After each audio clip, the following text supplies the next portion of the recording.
Hello everybody, welcome to my channel, The Real Super Sam. Today is another complete history of video and I hope you like it. Today I'm going to be taking a look at the X-Men villain Professor Power. He is a guy who has taken control of his son's brain/body and gave himself an exoskeleton to have revenge on Charles Xavier. He's a pretty significant part during two moments in Marvel history with the Secret Empire, but let's get into this. The Marvel Rogue first appeared in Marvel Team-Up issues 117 and 118, May and June 1982. This guy, named Anthony Power, is just now starting to study superheroes since earlier, and it isn't revealed until this issue, Captain America and the Defenders ruined his study lab for psionic experiments.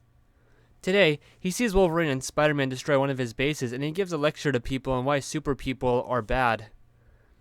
In the next issue, Power learned of Charles Xavier's mutant telepathic powers and tried to get Xavier to fix his son's damaged mind. When Xavier couldn't offer a quick fix, the paranoid Power accused Xavier of working against him and used his higher telepath Mentalo to hijack Xavier's telepathy. Now, Power will have Mentalo to fix his son Matthew, who is in a vegetable state after he came back from war. Matthew Power's mind gets caught in a psi-link that existed between him and Xavier during the commotion, destroying his consciousness beyond all hope of redemption, and now Anthony Power has vowed revenge on Professor X. He returned in Marvel Team-Up issue 124. This issue starts off with Anthony Power putting his mind into his son's body. Creating an exoskeleton super armor allows him to have extraordinary abilities, and now he's going after Professor X's students, his children. First up for him is the Beast. The spectacular Spider-Man intervenes and helps fight off Professor Power, but the two superheroes aren't enough. At the end, Professor Power stops fighting and leaves after seeing Beast's parents protect their son, appealing to him being a parent. He showed up next in the Defenders series in issues 126 to 130. In this story, Power has reorganized the Secret Empire and has prepared a war to start between Russia and America. For his own deal, he plans to brainwash the Defenders, 3 of them being part of the original X-Men, to kill Xavier's new mutants. But thanks to Moondragon's mind powers, he breaks the brainwashing machine and the rest of the Defenders escape. After his plan fails thanks to the Marvel non-team, he escapes in his secret rocket. Later, he surprises the team, having broken into their Defenders' new base. Moondragon then, using her powers, forces Anthony Power to control his son Matthew's rejection over his own body, putting Professor Power in a comatose-like state again. Next came Iron Man issue 225. He is one of the villains who fought Iron Man during Armor Wars. He was in Captain America issue 338, February 1988. Professor Power was left unstable and vulnerable in this issue to a raid on his castle headquarters by the new Captain America, John Walker. Matthew Power's body was beaten to death by Walker during this encounter. He was in Captain America 350, but here he's just a cameo. He was then in Avengers West Coast Volume 2, Annual 7.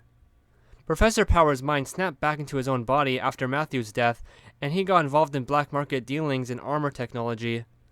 In this story, Iron Man stops Anthony Powers, who's just a normal guy again. He was then in the spectacular Spider-Man issues 197 through 199. In this story, Professor Power returns. Anthony Power is back in his son's body, reanimating it, and he fights the X-Men First Class in current day now, along with having to deal with the Webhead. Power is much stronger here and bests everyone today out in the open. He leaves Spider-Man to focus on the X-Men, still wanting revenge on Charles Xavier. He takes them to his HQ, which is a flying castle that he can control. Spider-Man tracks him down and tries to reason with him on letting his friends go. It's the right thing to do after all, but Power argues back about how his son was equally heroic and deserved help, and didn't get it. In the end, Jean Grey mind battles Professor Power, which leaves his body broken. She forced him to face the reality that he's been using Xavier as a scapegoat, and how his son bravely sacrificed his life in order to earn the love of his father. Forced to confront the reality of the situation, Professor Power falls into a catatonic state. January 1994, he returned in X-Factor Annual 9. Anthony Power attacks the mutants' X-Factor, changing it up a little. The X-Factor fanatic Haven arranged for Power to receive an upgraded armor body here.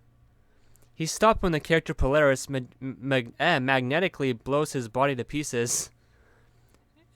He was in Invincible Iron Man Volume 2, Issue 1, and this issue just appeared on a computer screen as an Easter egg, so I'm going to talk about what happened after that.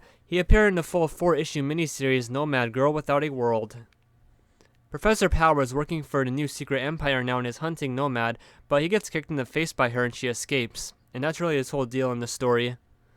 Then came Captain America issues 602 to 605. In the Beast stories, that is, as a continuation of the Nomad series, he's still hunting her, and it's clear he's fallen on hard times and is reduced to working for these people. Deanne has him about to get an upgraded suit. His last appearance was in the book MODOK Head Games issue 2. He was an Easter egg, as he and a truckload of other villains are betting on the new Super Adaptoid.